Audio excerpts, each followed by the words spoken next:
ஆமாப்பா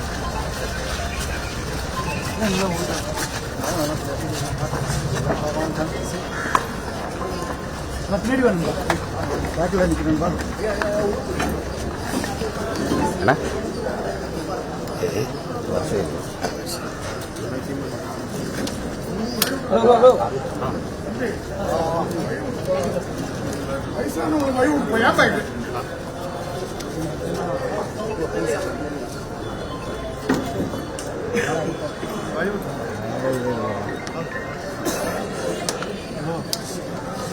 யாரு யாரு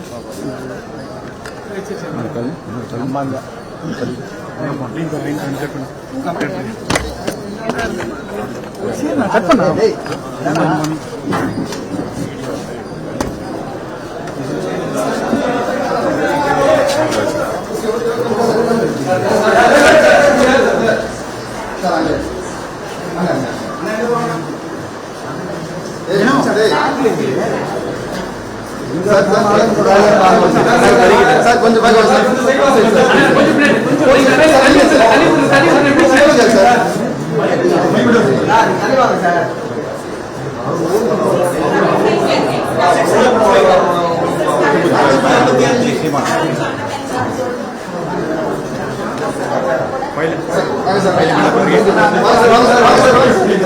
ஓகே ஓகே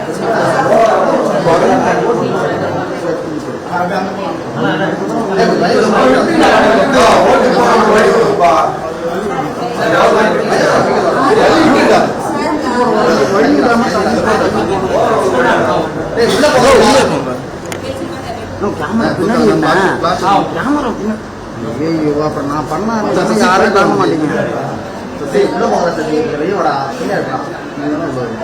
முன்னாடி 3 கேமரா தெரிய மாட்டாங்க. ரெண்டு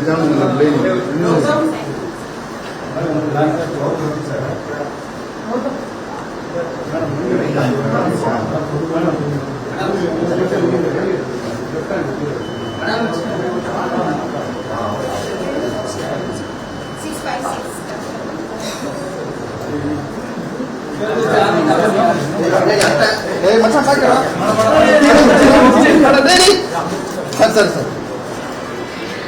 फोन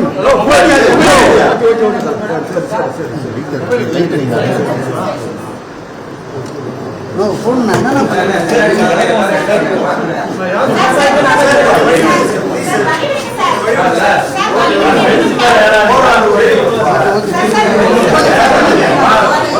உள்ளாரே போகக்கூடாது நம்ம வாங்க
நமக்கு இருக்கிற கடைசி வலிமைங்கிறது கருவிங்கிறதும் வாக்கு தான் ஜனநாயக நாட்டில்.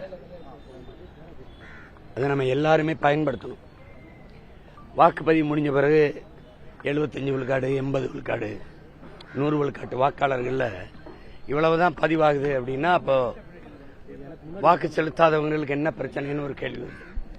தேர்தலில் போட்டியிடுகிற வேட்பாளர்கள் மேல நம்பிக்கை இல்லையா? இல்ல இந்த நாட்டில் இருக்கிற ஜனநாயக இந்த அமைப்பு மீது நம்பிக்கை இல்லையா? இந்த கேள்வி வருது. அதனால தேர்தல் ஆணையம் சொல்றது 100 விழுக்காடு நம்ம வாக்கை செலுத்தணும். அதுல அது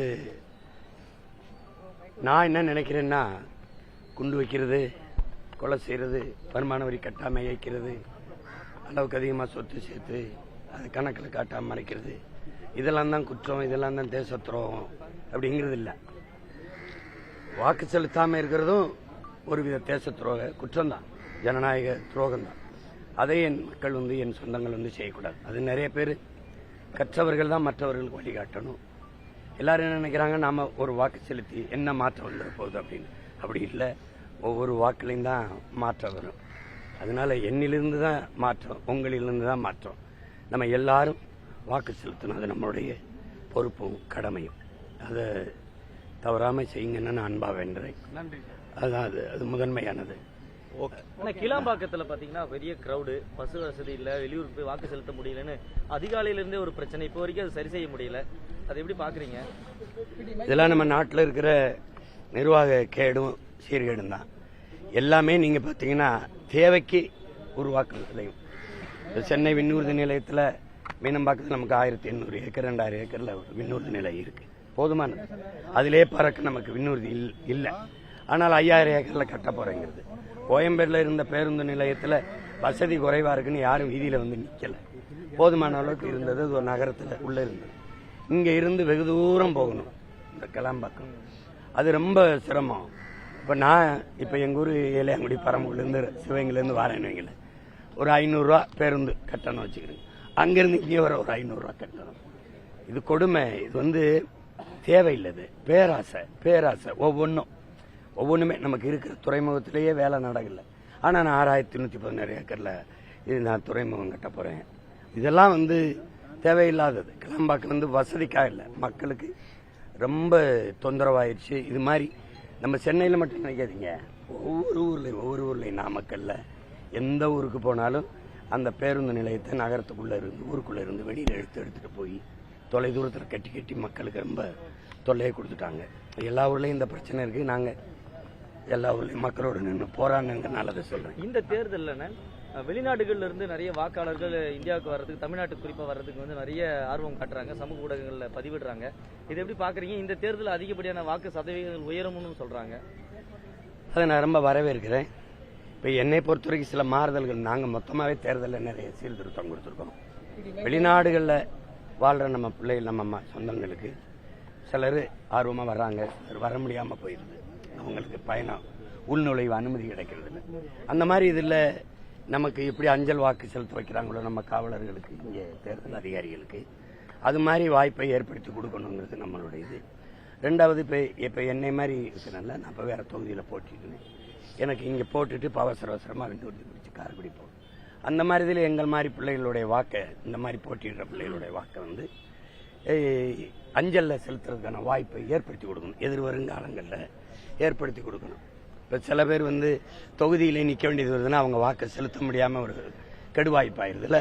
அதை தவிர்க்கிறதுக்கு இனி வருங்காலங்களில் தேர்தல் ஆணையம் கவனத்தில் எடுத்து இதை செய்யணுங்கிறது என்னுடைய கோரிக்கை. ஓகே.